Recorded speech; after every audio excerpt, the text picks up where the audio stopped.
Greetings, this is Hans and Amy Grumbine, pastors of Abiding in the Vine Ministries. Hi, this is exciting for us.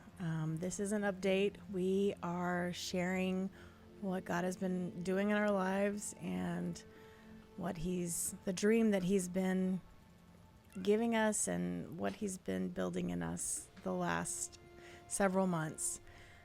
It's probably been quite a while since you've seen us, especially in a setting like this. And we were getting ready to make this video. We were kind of laughing and saying it's probably been since COVID that we were sitting in this environment. Maybe a guitar is missing, but we were reminiscing about the time when we were doing everything online and how much life has changed since then. But the purpose of this video is to share a dream that God has given us and to give you a short update about what's going on in our lives right now and to invite you to maybe join us. So if you don't know who we are, we were going to give a short explanation or introduction of who we are, a little bit of backstory about us. We've been married for almost 23 years. We've been in ministry together throughout that time. What has led me into ministry has been an ongoing passion for music and the arts. And at a young age, I taught myself how to play piano and guitar, drums, bass, and from jumping into that world of creativity and also having been very involved in church throughout my childhood. I grew up in a Christian home, attending a variety of churches and attending only Christian private schools. So it made a lot of sense for how I connect with God is through a creative route. And I think that the way those two connect together is kind of a sweet spot for me. And so it has led to me leading in worship roles and what have you in ministry. Yeah, so my background is I also grew up in a family that attended church, but I grew up in poverty, and I have 3 younger siblings. We lost our mom when I was 16, and my youngest brother was 10, and we just experienced a lot of really, really difficult times after that. Homelessness and a lot of transitions. But even through that time, I don't really remember a time when I didn't love God, when I didn't have a relationship with Jesus. And I know that it's my relationship with Jesus that helped me to get through that rough time. And during that time, after my life became a little bit more stable, I went to school for missionary training and spent some time in India and Nepal. And that was such a blessing, such a beautiful time in my life. I learned so much about God and so much about myself. And that season of life really ruined me for living my life any other way. I knew after that experience that I was going to give the rest of my life to serving Christ. And my life really is all about living for Him. In the season that we are kind of ending, that season began in the early 2000s. I think in 2001, we became part of a church, part of a vineyard church, and we were actively participating in the worship there. And just naturally, we became part of the community the senior pastor there married us, and in 2009 we began leading the worship there part-time. We had other jobs at the same time, and then we felt called to full-time ministry. The Lord gave us a specific vision, and that was in 2015. And we were ordained in 2016, and we spent a lot of really awesome years leading the youth, pastoring, just being kind of associate pastors, and also we had a really meaningful experience pastoring the worship team and being the worship pastors at this church. And that season came to an end at the end of 2023. And over the last several months, we have been healing, honestly. We don't want to be dishonoring of the place where we came from. We love the people that are there, and we know that God can bring beauty from ashes. Even though we had some painful experiences there, God used so much, all of what we went through there to teach us things and to grow us and to continue completing and growing this dream that we had. Yeah. And we won't take it for granted. But we also, because of what we went through there, I feel like we have a specific calling to be, at our organization, our ministry will be a hospital for people who are hurt, who have been injured by the church. In current Christian culture, it's not really safe to talk about church hurt. It's not really safe to be one of those people who has something to complain about, or I think a lot of what is common is for people to say, okay, you gotta, forgive and get over it and move past it, without taking the time that is required to really bring those hurts to the Lord and to process and to heal from those things. And we want to be a safe place for people who are healing from church hurt, who are also deconstructing. There's there needs to be a safe place for people who have questions that there's usually not the openness to ask within the church context. Right. And so that's something it's that we would. To us. Yeah, it's definitely important to us. We want to be a safe place for whatever anyone's going through, and we want to be a place where anyone is welcome, where everyone is included, and that, sadly, that's not even always the case. So we really long to be a safe place for anyone in any condition, in any state, who longs to go deeper with God, who also, we have, through our many years of growing in Christ, and especially in this most recent, very, very painful season of life, we have some resources and we have ideas about how to reconnect with God or how to connect with Him for the first time. Definitely being youth pastors helped us learn how to hold space for people with questions. And so questions don't scare us. We learned so much, and we're so grateful for that time. We are still connected. We still have friends. I mean, the friends that we made at this church will be lifelong friends. But we are overcoming some things that happened to us there, and we're allowing God to use those things to help us to grow and help us to birth new dreams. And it does feel like what has come out of the season that we were at this previous church is a dream. It's almost like we've been pregnant with this dream for a long time, and we've been experiencing growing pains. We've experienced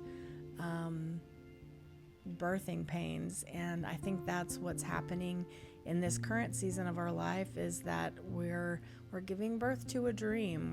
We're giving birth to what is abiding in the vine. The truth is that choosing to step out and be vulnerable and share this dream, so vulnerable because of the specific wounds that we received and the specific things that were spoken over us about our value at our previous church, that it feels very scary to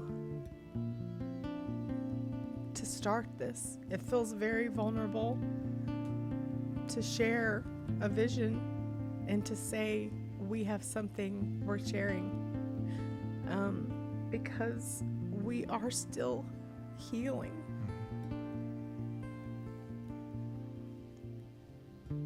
And it is by God's grace that we can hold on to Him when people that represent Him have hurt us so deeply. Yeah.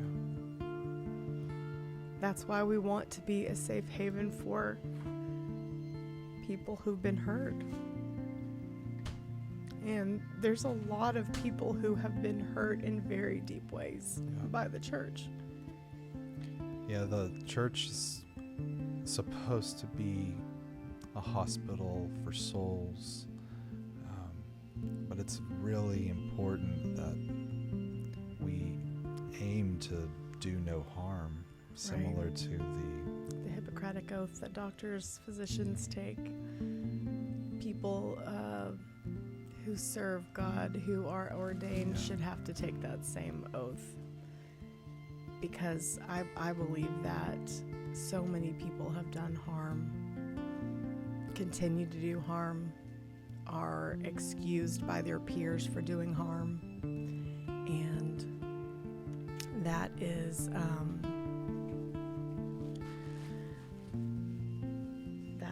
something that we'll never allow.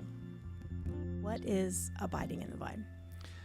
Abiding in the Vine is a nonprofit ministry that helps people by facilitating encounters and ongoing connection with God through worship, prayer, community, teaching, and the arts. Our name comes from the gospel passage of John 15, where Jesus presents an image of himself as being the true vine, and his Father is the vine dresser, and his followers are the branches.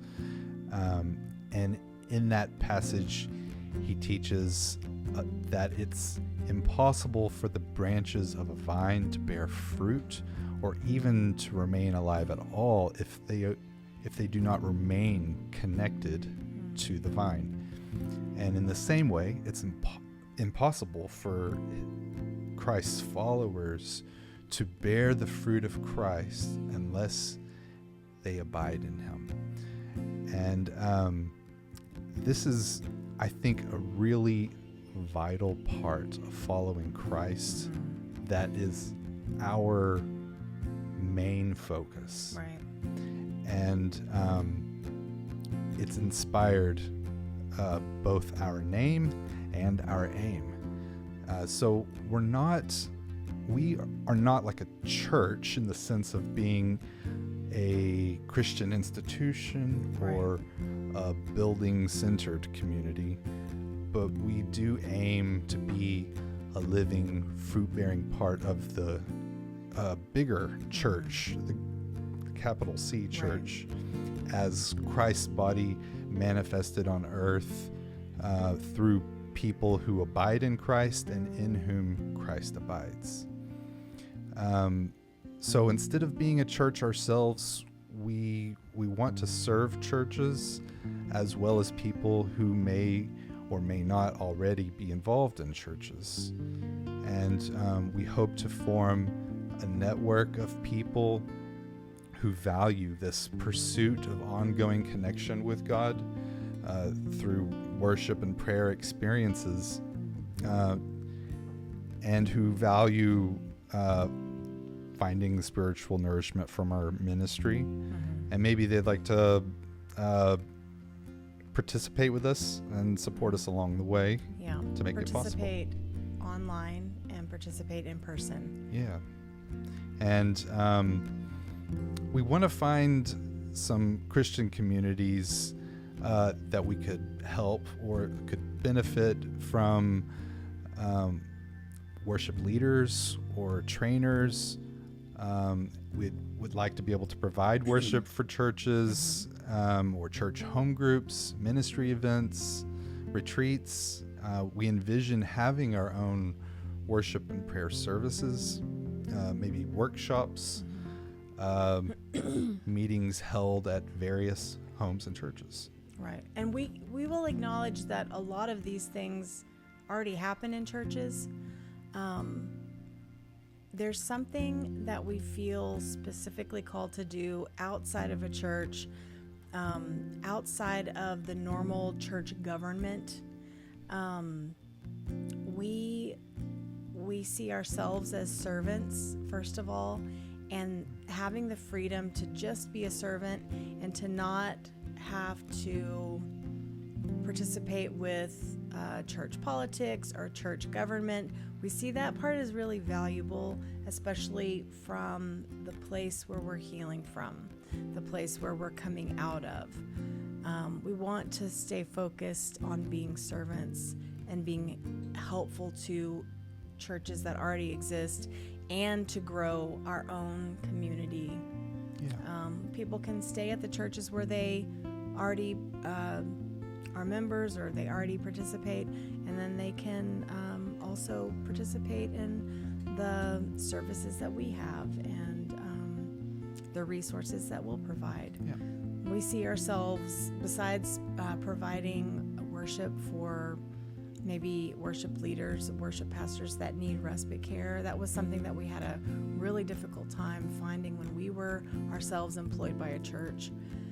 We had a hard time finding people to fill in for us. But it's very important for people who are worship pastors, who are week in and week out, always having to be there and lead the congregation worship without having sabbaticals or time away to pursue God outside of that weekly cycle. It's really important for those people to be able to rest and recuperate and get their own connection with the Lord. Outside of just what they need to do their job every single week. And in our from 2009 to 2023, we had one sabbatical. And I think lots of times in Christian circles, the senior pastor, it's common, it's widely accepted that he may need a sabbatical. His family may need a sabbatical, but I don't think that lots of times people see the worship pastors and his family as needing, his or her family, needing the same type of respite care. And so we hope that we can provide that where it's needed. And we also have ideas like providing low-cost or no-cost funerals for people, honoring someone that you love. As being somebody that has lost a lot of people in my family, I've done a lot of grieving. I know what it's like to have the responsibility, the financial responsibility of the funeral. And we recently, last summer, had the opportunity to provide a no-cost funeral, the music and the service for someone in need, and that was such a beautiful gift to be able to give to somebody. We hope that that's something that we can do, filling in for people that need respite care and providing clergy responsibilities for places where there is no free service, or where there just isn't someone to fill in. I mean, filling in for Bible studies and for different situations like that. We hope that we have the opportunity to continue to do that.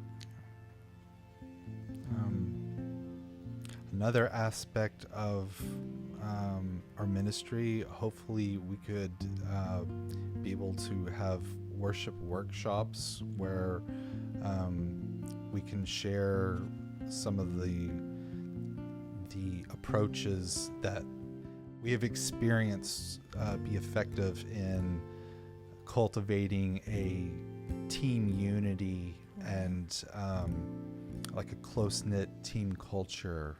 And we basically want to be useful to the Lord and useful to his people.